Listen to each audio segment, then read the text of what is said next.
Welcome back again. I'm Sandeep Reddy. So today is the special lecture for the 12th standard students. Those students have doubts in the adjustments and how to solve the problems. So today I'm going to tell you simple tricks, simple techniques, how to transfer, how to post the transactions, journal entries in the respective ledgers, right?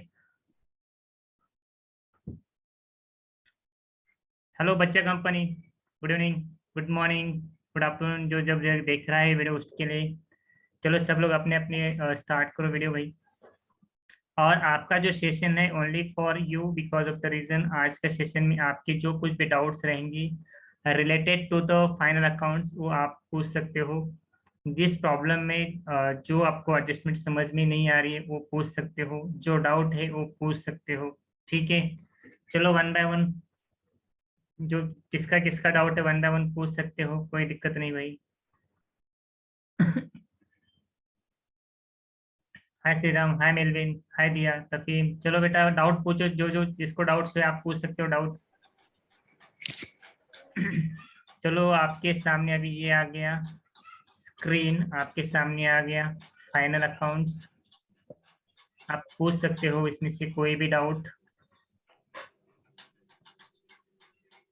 ये रहा problem. चलिए ये रहा आपका partnership final account.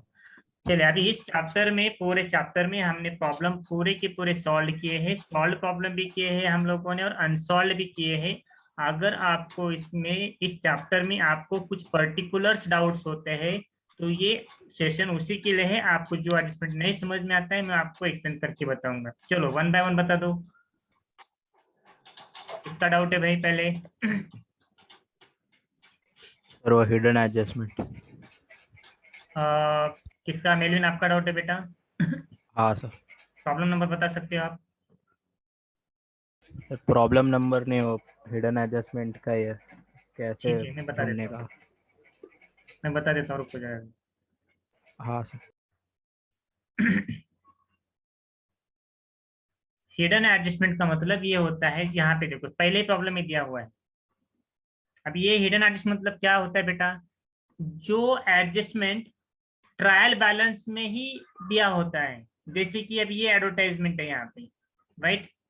ये क्या है यहाँ पे, अपना जो अकाउंटिंग ईयर होता है वो 12 मंथ्स का होता है।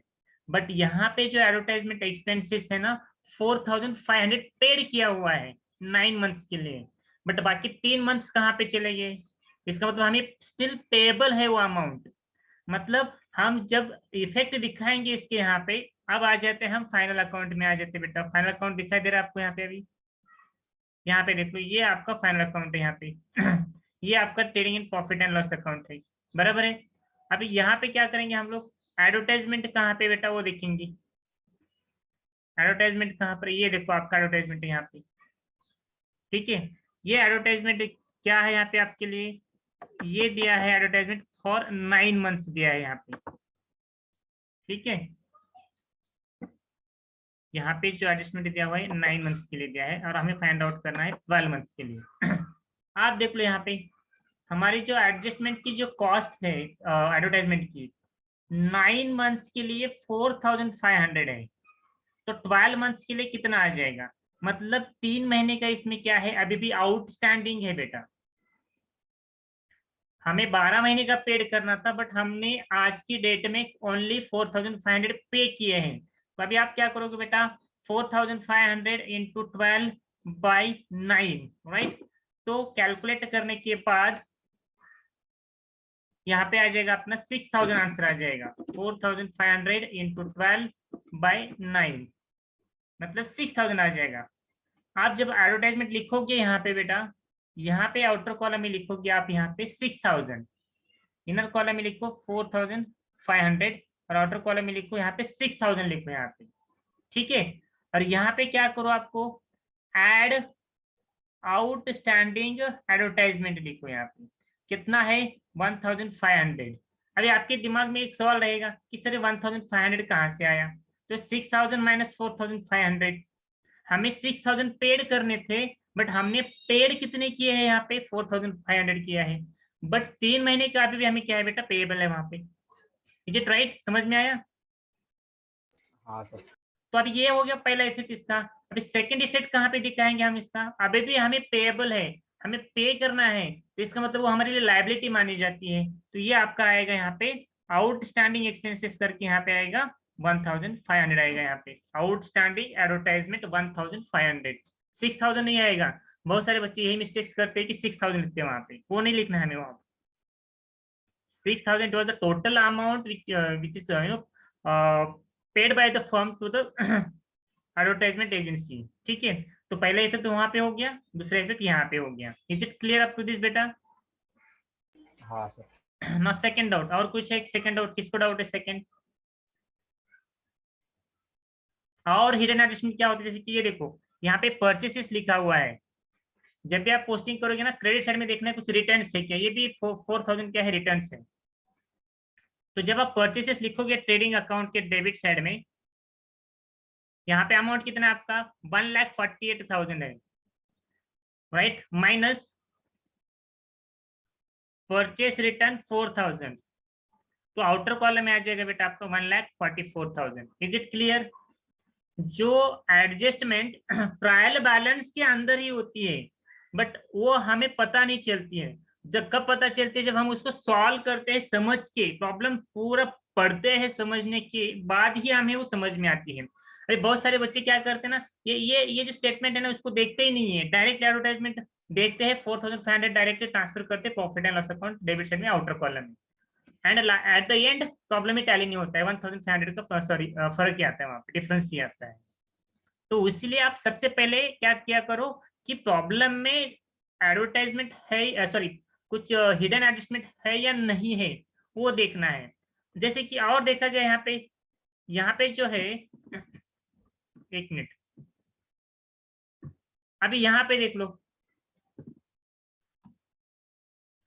अभी यहाँ पे और एक हिडन एडजस्टमेंट है, कौन सी वाली यहाँ पे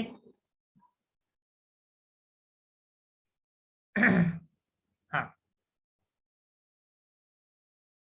ये देखो 10% इन्वेस्टमेंट दिया हुआ है, 10% इन्वेस्टमेंट हमने एसेट्स में इन्वेस्ट कर दिया है, बट कितने परसेंट के साथ? 10% के साथ। तो ये भी हिडन एडजस्टमेंट है बेटा यहाँ पे।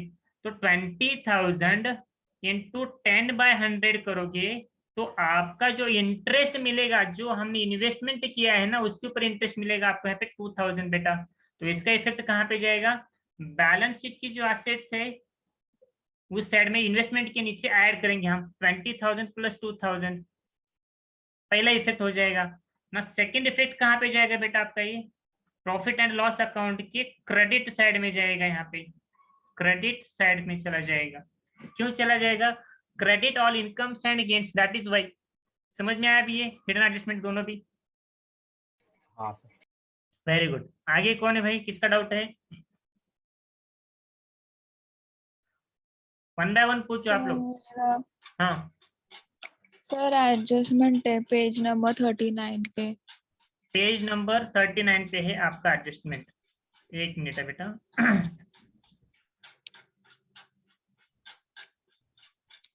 क्या डाउट है बेटा आपको उसमें? सर उसमें goods worth 8,000 way purchase on 31st March 2019। बेटा वो अनरिकॉर्डेड है, अनरिकॉर्डेड है वो। अच्छा ओके, नहीं तो मुझे कंफ्यूज हुआ कि वो ना बेटा स्टेटमेंट समझ के लेते, एक मिनट। 39 ना? हाँ सर, 7th प्रॉब्लम ये वाला सर।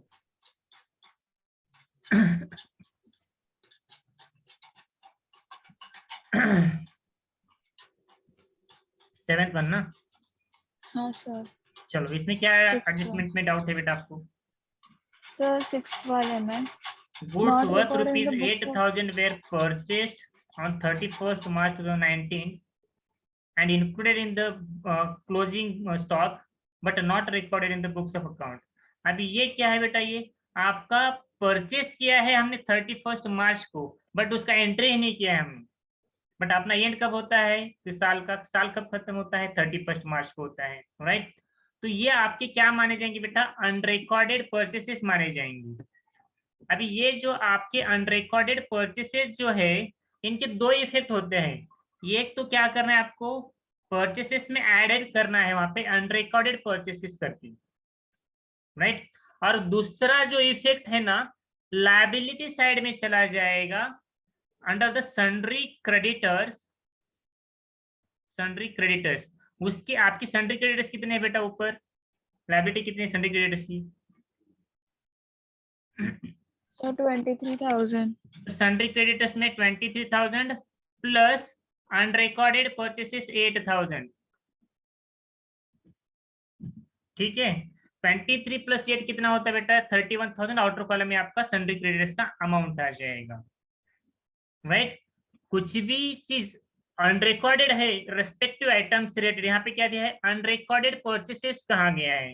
तो इसका मतलब ये जो ट्रांजैक्शन है, ये जो एडजस्टमेंट है आपकी परचेसेस से रिलेटेड रहेगी और क्रेडिटर से रिलेटेड रहेगी। अगर अनरिकॉर्डेड सेल्स होते हैं तो वो सेल्स में ऐड करेंगे और बैलेंस शीट के सन्ड्री डेटर्स जो है ना उसमें हम ऐड करेंगे एज ए अनरिकॉर्डेड सेल्स करके रिकॉर्ड करेंगे हम उसमें। ठीक है, समझ में आया? हाँ सर। और किस पर डाउट है भाई? हाँ नेक्स्ट।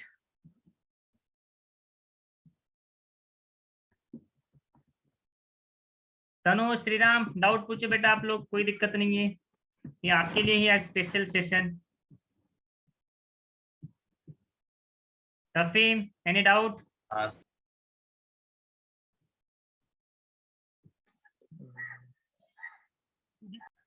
हाँ बेटा तनुष डाउट पूछो फटाफट, डोंट वेस्ट टाइम।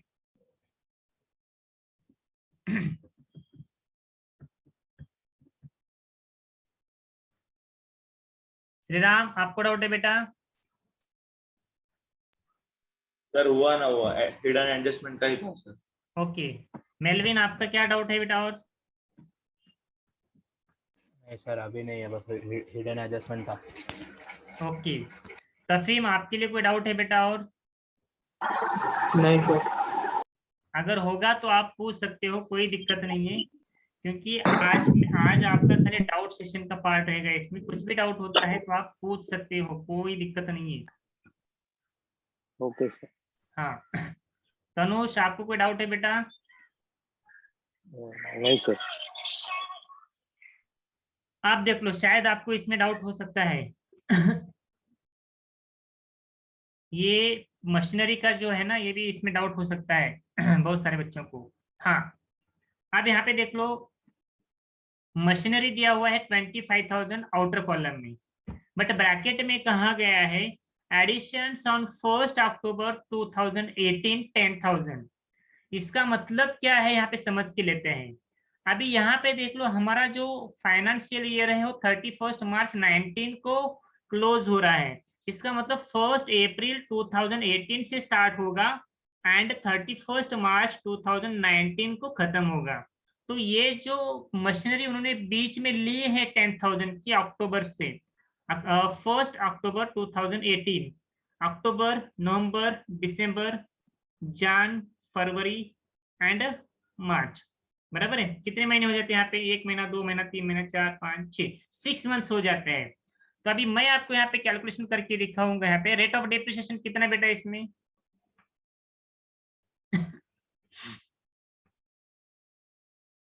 मशीनरी का डेप्रिसिएशन का रेट ऑफ डेप्रिसिएशन कितना है? 10% है। चलो यहाँ पे आ जाओ, यहाँ पे देख लो, सब लोग देख लो, मैं आराम से कैलकुलेशन करके बताऊंगा आप लोगों को, खाली रिलैक्स देख लो आप लोग यहाँ पे। चलो चलो, ये रही आपकी मशीनरी, कितने की? यहाँ पे 25,000 की है। आपको क्या करना है ना, इसके 2 पहिए बनाने हैं यहाँ पे। क्यों पहिए बनाने हैं यहाँ पे? 25,000 में से जो 10,000 की जो मशीनरी थी उन्होंने 1 अक्टूबर को ली थी, 1 अक्टूबर 2018 को ली थी, और बाकी जो था उसका ओपनिंग बैलेंस ही था वहां पे। मतलब 25 माइनस 10 कितना बचेगा यहाँ पे? 15,000 बचेगा। तो जब हम रेट ऑफ डेप्रिसिएशन निकालेंगे ना, तब उस टाइम का स्टेप बताता हूँ मैं आपके यहाँ पे। ये जो 10,000 है इनटू रेट ऑफ डेप्रिसिएशन 10% है, right, divide by 100 into 6 months के लिए फाइंड आउट करना है। अक्टूबर से लेके मार्च तक हमने जितनी मशीनरी यूज की है उतना ही हम डेप्रिसिएशन चार्ज करेंगे, पहले का नहीं करेंगे भैया, बराबर है? तो यहाँ पे 6 अक्टूबर से लेके मार्च तक, 6 डिवाइड बाय 12 मंथ्स। अभी देख लो यहाँ पे कितना आएगा, 500 आना चाहिए यहाँ पे, बराबर है। ये लड्डू चला गया, ये चला गया, ये चला गया, ये चला गया, कॉमन चला गया, बराबर है। तो यहाँ पे कितना आएगा 6000/12, बराबर है, राइट। तो 6000 डिवाइड बाय 12 करो आप 6000 डिवाइड बाय 12 करोगे तो यहाँ पे आ जाएगा आपका डेप्रिसिएशन, इसको 500 आ जाएगा। अब इसका फाइंड आउट करते पूरे साल के लिए। 15,000 इंटू 10/100 इज इक्वल टू 1500। इसका मतलब क्या है, आपका जो टोटल डेप्रिसिएशन है मशीनरी के ऊपर 2000 आ जाएगा, ठीक है। अब बहुत सारे बच्चे मिस्टेक्स करते हैं, ये जो आपकी मशीनरी की जो कॉस्ट है 25,000, उसी के ऊपर 10% निकाल देते हैं तो आ जाता है 2500। तो 25,000 माइनस 2500 22,500 दिखा देते हैं, बट वो गलत है। वहां पे ऐसे नहीं करना है आप लोगों को, सही क्या है ये है। अब आप डेप्रिसिएशन जब डिडक्ट करोगे 25,000 माइनस 2,000 आउटर कॉलम 23,000। अभी जैसे कि देखो ये बैलेंस शीट में एसेट साइड में इनर कॉलम ही दिखाएंगे हम, एसेट्स में इनर कॉलम माइनस करेंगे, बराबर है। देन ये आउटर कॉलम ही लिखेंगे, आउटर कॉलम। और इसका जो सेकंड इफेक्ट है आपको दिखाना है प्रॉफिट एंड लॉस अकाउंट के डेबिट साइड में दिखाना है। Is it clear? Yes, sir. हाँ जब भी कोई एडिशनल मशीनरी परचेज करके ऐसे दिखाया होगा तो आप लोग ये कैलकुलेशन याद रखना मत भूलिएगा, कंपलसरी ये याद रखना ही पड़ेगा आपको यहाँ पे ठीक है। और कुछ डाउट है यहाँ पे, आगे प्रॉब्लम में देख लेते हैं। आपके पास डाउट इसलिए नहीं क्योंकि आप लोगों ने प्रैक्टिस अच्छी की है हाँ, और एक चीज बताना चाहूंगा मैं आप लोगों को कि यहाँ पे देख लो मेलविन, आपका और एक एडजस्टमेंट आ गया बेटा यहाँ पे, रेंट का 10 मंथ्स का, ये हिडन एडजस्टमेंट माना जाएगा, बराबर है। 10 महीने के लिए 10,000 रेंट दिया है। अगर तुम्हें वो कैलकुलेशन पसंद है 12 महीने में तो ऐसा कर दो, तो 2 महीने के लिए कितना, तो क्या करो आप यहाँ पे 10,000 इंटू 2/10 कर दो, 2/10, बराबर है, इज इक्वल टू कितना आ जाएगा बेटा यहाँ पे ये चला गया, ये चला गया, तो यहाँ पे 2000 आ जाएगा। मतलब आपके यहाँ पे क्या है 2000 अभी भी आउटस्टैंडिंग है। तो क्या करो बेटा आप रेंट लिखो प्रॉफिट एंड लॉस अकाउंट के डेबिट साइड में इनर कॉलम में ₹10,000, ऐड लिखो आउटस्टैंडिंग लिखो वहां पे 2000, आउटर कॉलम में लिखो 12,000 बेटा, ये दूसरा मेथड है। और इसका सेकेंड इफेक्ट जाएगा एज यूजुअल लायबिलिटी साइड में जाएगा। समझ में आया बेटा अभी अच्छे से? हाँ सर। अब आगे क्या है भाई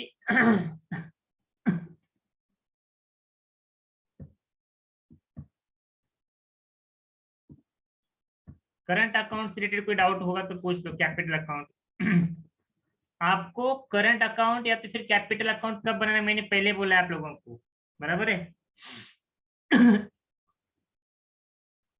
फिक्स्ड कैपिटल में क्या रहेगा, आपको जब भी आप फिक्स्ड कैपिटल अकाउंट बनाओगे उस टाइम पे आपको 2 लेजर बनाने पड़ेंगे, 2 अकाउंट बनाने पड़ेंगे। एक पार्टनर्स कैपिटल अकाउंट बनाना पड़ेगा और दूसरा पार्टनर्स करंट अकाउंट बनाना पड़ेगा। और जब फ्लक्चुएटिंग कैपिटल मेथड रहेगा तो उस सिचुएशन में आपको एक कंसोलिडेट बनाना है। वहां पे कंसोलिडेट का मतलब होता है दोनों का कॉम्बिनेशन कर देना वहां पे, ठीक है। तो मान लो अगर पार्टनर्स का करंट अकाउंट का अगर डेबिट बैलेंस दिया है, अगर क्रेडिट बैलेंस दिया है, डेबिट बैलेंस दिया है करंट अकाउंट का, तो डेबिट साइड में लिखो टू बैलेंस ब्रॉट डाउन करके पार्टनर्स करंट अकाउंट के डेबिट में लिखो। अगर ट्रायल बैलेंस में पार्टनर्स का करंट अकाउंट का बैलेंस क्रेडिट साइड में दिया है तो पार्टनर्स के करंट अकाउंट के क्रेडिट साइड में लिखो आप बाय बैलेंस ब्रॉट डाउन करके लिखो वहां पे, ठीक है। अब किस सिचुएशंस में आपको एक करंट अकाउंट ओपन करना पड़ेगा? नंबर 1 सिचुएशन आपके ट्रायल बैलेंस में अगर करंट अकाउंट का बैलेंस दिया है तो आपको करंट अकाउंट बनाना कंपलसरी बनेगा वहां पे। नंबर 2 सिचुएशन, आपके ट्रायल बैलेंस करंट अकाउंट का बैलेंस भी दिया है और उसके अलावा एडजस्टमेंट में पार्टनर्स को अगर सैलरी मिल रही है, पार्टनर्स को अगर सैलरी मिल रही है, या तो फिर पार्टनर्स को कमीशन मिल रहा है, या तो फिर पार्टनर्स ने ड्राइंग लिया हुआ है, या तो फिर पार्टनर्स इंटरेस्ट पे कर रहा है ड्राइंग के ऊपर, या तो फिर पार्टनर्स को इंटरेस्ट मिल रहा है कैपिटल के ऊपर जो उन्होंने लिया है, इंटरेस्ट ऑन कैपिटल। भाई इन सब सिचुएशन में या तो फिर इसमें से कोई सिचुएशन होते हैं कौन से भी, तो उस सिचुएशन में आपको पार्टनर्स करंट अकाउंट बनाना कंपलसरी बन जाता है और बनाना ही पड़ेगा आपको करंट अकाउंट। इस सिचुएशन में अगर इनमें से सभी सिचुएशंस होती है तो कंपलसरी बनाना पड़ेगा। इनमें से अगर ये होता है और इनमें से ये होता है, ये होता है, ये नहीं होता है, फिर भी आपको बनाना पड़ेगा करंट अकाउंट।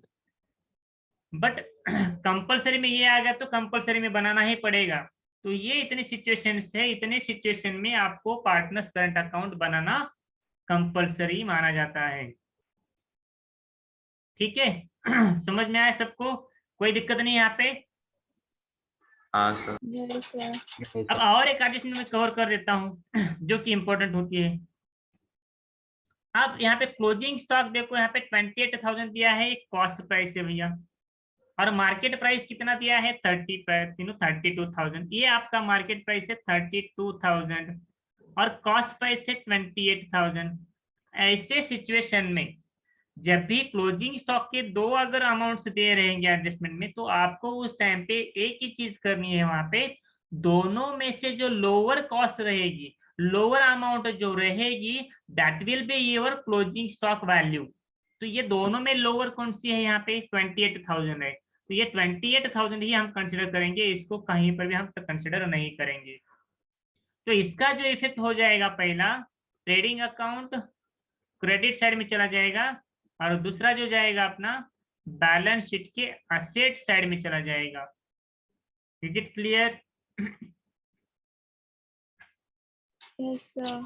हाँ अब और एक एडजस्टमेंट है यहाँ पे देखो, insurance paid up to 30th June 19 बराबर है। आप देख लो यहाँ पे ये जो ईयर एंड हुआ है ना, 31 मार्च को खत्म हो रहा है। यहाँ पे सबसे पहले देख लेते हैं इंश्योरेंस कितना पेड किया उसने। ये देखो आपका साल कब खत्म हो रहा है, यहाँ पे 31 मार्च को हो रहा है, बट भाई साहब ने इंश्योरेंस जून तक का दे दिया है।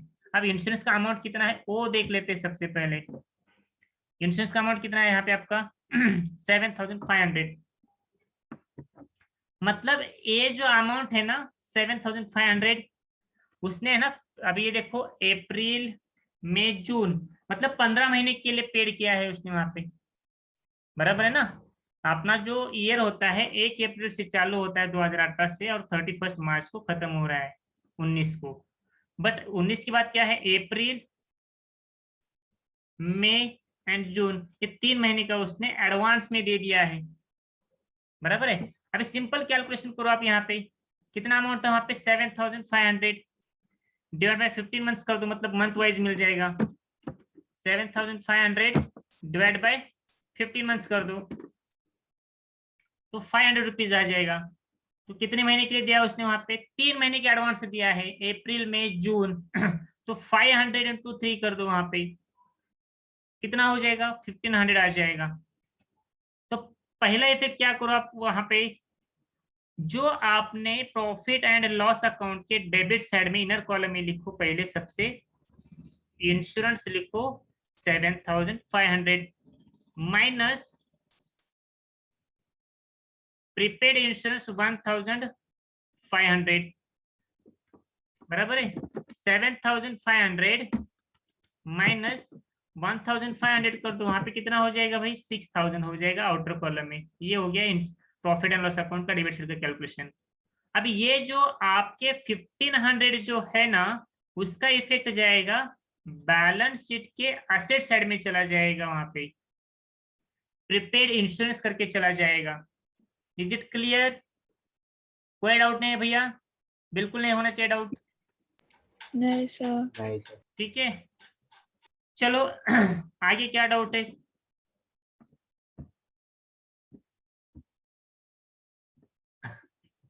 हाँ, और किसी को डाउट है भाई? नहीं सर। हाँ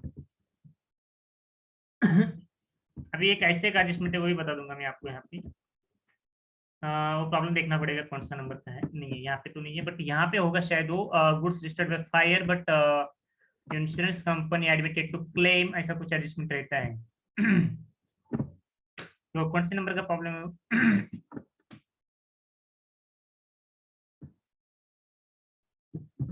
goods destroyed by fire and insurance company admitted to claim, ऐसा लिखा होता है किधर तो एडजस्टमेंट में।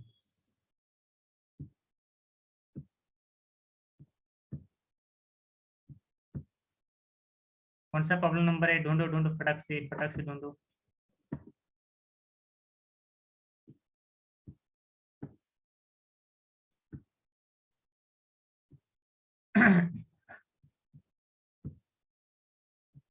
मिला? यहाँ पे देखो, यहाँ पे देखो, मिल गया। ये देखो एडजस्टमेंट। प्रॉब्लम नंबर कौन सा है भाई? प्रॉब्लम नंबर कौन सा है अपनी बुक का? ये प्रॉब्लम है आपका यहाँ पे 6 नंबर। 6 नंबर प्रॉब्लम की 5th नंबर एडजस्टमेंट देख लो यहाँ पे। यहाँ पे देख लो, यहाँ पे जो आपके जो गुड्स डिस्ट्रॉय हो चुके हैं 5000 की, बराबर है। एंड इंश्योरेंस कंपनी जो क्लेम एडमिट किया हुआ है, कितने किए हैं? 2000। मतलब इंश्योरेंस कंपनी ने पैसे दिए हैं गुड्स लॉस्ट होने के बदले में। कितने दिए हैं? 2000। अभी यहाँ पे देखो, एक्चुअल जो लॉस हो रहा है इनको 3000 का हो रहा है। ठीक है, अब ये एक ही ऐसे एडजस्टमेंट है जिसके 3 इफेक्ट होते हैं, हमेशा याद रखना। ये पहला इफेक्ट जाएगा ट्रेडिंग अकाउंट क्रेडिट साइड में चला जाएगा, ट्रेडिंग अकाउंट क्रेडिट साइड में चला जाएगा। दूसरा जो रहेगा आपका यहाँ पे, इसका जो रहेगा बैलेंस शीट की असेट साइड में चला जाएगा। और तीसरा जो रहेगा आपका इफेक्ट वहां पे, मामा बोला था। इसका जो इफेक्ट रहेगा आपका यहाँ पे, इसका इफेक्ट जाएगा आपका यहाँ पे प्रॉफिट एंड लॉस अकाउंट के डेबिट साइड में चला जाएगा, गुड्स डिस्ट्रॉयड बाय फायर। तो हमेशा याद रखो बच्चा कंपनी, ये जो एडजस्टमेंट है ऐसी एडजस्टमेंट देखिए जिसके 3 इफेक्ट होते हैं, जो कि मैंने आप लोगों को यहाँ पे बता दिए हैं। I already explained in this situation with this this adjustment. ठीक है, आगे क्या डाउट है भाई? किसी को कुछ डाउट है? और if any doubt you can ask without feeling hesitation. आप बेझिझक पूछ सकते हो, आपके जो कुछ भी समस्या है कि सर इसको स्टार्ट कैसे करना है, एंड कैसे करना है। I told you already when I was started this chapter. But अगर फिर भी अगर किसी को और कुछ डाउट्स होता है, यू कैन आस्क मी।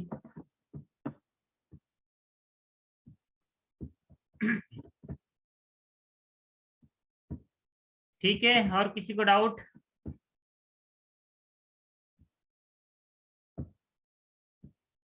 नहीं सर। चलो बच्चा कंपनी, ये जो अपना डाउट का सेशन था आज इधर ही खत्म होता है। I hope you enjoyed this chapter and don't forget this chapter is very important from the point of view examination and from the point of view future, क्योंकि इसी के बेसिस के ऊपर स्टेटमेंट बनते हैं, एनालिसिस बनते हैं यहाँ पे। तो ये जो 12th चैप्टर है आपका 12th के एग्जाम में आपको 50 नंबर्स कैरी करता है। अगर आप ये प्रॉब्लम प्रैक्टिस करते रहोगे तो आपका ये एग्जाम में प्रॉब्लम आपका मैक्सिमम 20 मिनट्स के अंदर ही टैली होना चाहिए, तो ही जाके आपका पेपर पूरा कंप्लीट हो सकता है। और जिस बच्चे का 20 मिनट्स के अंदर फाइनल अकाउंट टैली नहीं होता है, मान लो उसका पेपर का रिमेनिंग जो क्वेश्चन है शायद वो छूट सकता है। तो उसके लिए क्या चाहिए? Practice and practice and practice, that's it. दो student have a lack of practice of the solving of this problem, he could not attend all the questions. बहुत सारे बच्चे बोलते हैं कि सर हमारे सर हमारा पेपर ही टाइम ही नहीं मिला। अरे भैया, जो 100% लेता है उसके लिए भी 3 घंटा रहता है। और आपके लिए टाइम नहीं पूरा है, मतलब इन्हों कम पड़ रहा है, इसका मतलब क्या आपके लिए थोड़ा ना 2 घंटा टाइम दिया है वहां पे? नो। तो यहाँ पे एक भाई साहब का पेपर पूरा कवर होता है और एक भाई साहब का पेपर ही पूरा नहीं हो पाता है। Where is the problem? Problem कहाँ पर है भाई? आपका जो प्रैक्टिस करने का जो स्पीड है, प्रैक्टिस करने के बाद जो आप स्पीड आ जाता है वो आपके पास नहीं होता, lack of practice. So due to that reason, most of the students they failed to attempt entire questions during the examination. Got it? हाँ सर। हाँ सर। चलो बच्चा कंपनी, ये जो डिस्कशन का जो सेशन था, डाउट का जो सेशन था, आज यहीं पे खत्म करते हैं। नेक्स्ट चैप्टर स्टार्ट करेंगे हम नेक्स्ट लेक्चर में, और वो चैप्टर भी खत्म होने के बाद again be ready for the doubt sessions. ठीक है, थैंक यू वेरी मच बच्चा कंपनी।